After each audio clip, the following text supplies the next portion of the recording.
بقى انت حاسس ان انتوا في التعليقات بقيتوا صناعيه قهوه بجد، وبقيتوا كلكم عارفين توليفات قهوتكم اللي انتوا بتحبوها، وده طبعا مش فضلي ولا حاجه، ده فضل من ربنا سبحانه وتعالى. فتعالى نجرب الراجل ده. بقول لك ايه، خد 100 جرام من البن البرازيلي، على 75 جرام هندي ارابيكا، على 50 جرام جيتومالي، على 25 جرام كولومبي، حوجهم ب 10 جرام من الحبهان وشويه ورد وشويه جينسنج، وادعي لي.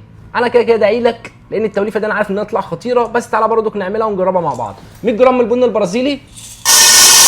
هناك قال لك خد 75 جرام من البن الهند الارابيكا. على فكره الهند الارابيكا ده خطير يا جدعان، بيديك طعم الشوكولاته وريحته كده، ريحه الفواكه. هنزل ب 75 جرام زي ما هو قال. هناك قال لك ايه بقى، 50 جرام من البن الجيتومالي. انا مش عارف ليه جيتومالي مع كولومبي، احنا ممكن نستغنى عن واحد منهم، لان الكولومبي والجيتومالي قريبين جدا من بعض، بس باستثناء بس ان الكولومبي ميزز شويه. بس تعالوا نعمل زي ما هو قال لك، 50 جرام من البن الجيتومالي، 25 جرام من البن الكولومبي. بعدين زي ما هو قال هنحط لها 10 جرام من الحبهان، بعدين شويه ورد. ده بقى قال لك ايه، خد عودين من الجينسنج وبعدها ادعي لي. فتعالى نقلب التوليفه دي ونروح نطحنها، وبعدين نروح نعمل فنجان منها نجربه.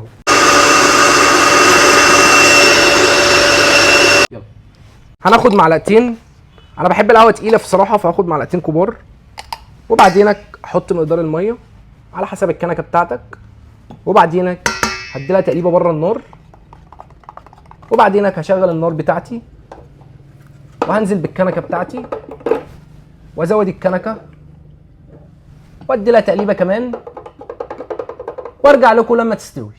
بعد ما قهوتنا استوت تعالى نفرغها مع بعض. وشها حلو قوي، قوامها حلو، باين قوي ان هي كريمي قوي. وتعالى نجربها واقول لك رايي فيها. جدعان خطيره، بس بجد زي ما انا قلت لك بالظبط، كنا ممكن نشيل لا اما الكولومبي لا اما الجيتومالي، لان الاثنين مع بعض يعني هما الاثنين ما لهمش لازمه بمعنى اصح. نوع ميزز قوي، نوع بيديك نفس الحاجه بس مش ميزز، فانت اختار، لا اما تختار القهوه تكون مزه، لا اما تختار القهوه تكون مش طعمها فيها مزازه ولا في مراره. بس بجد تجربه تستحق، ايوه تجربه تستحق. وانا علاء فوده وبعرفك كل حاجه عن القهوه. ما تنساش تقول لي في التعليقات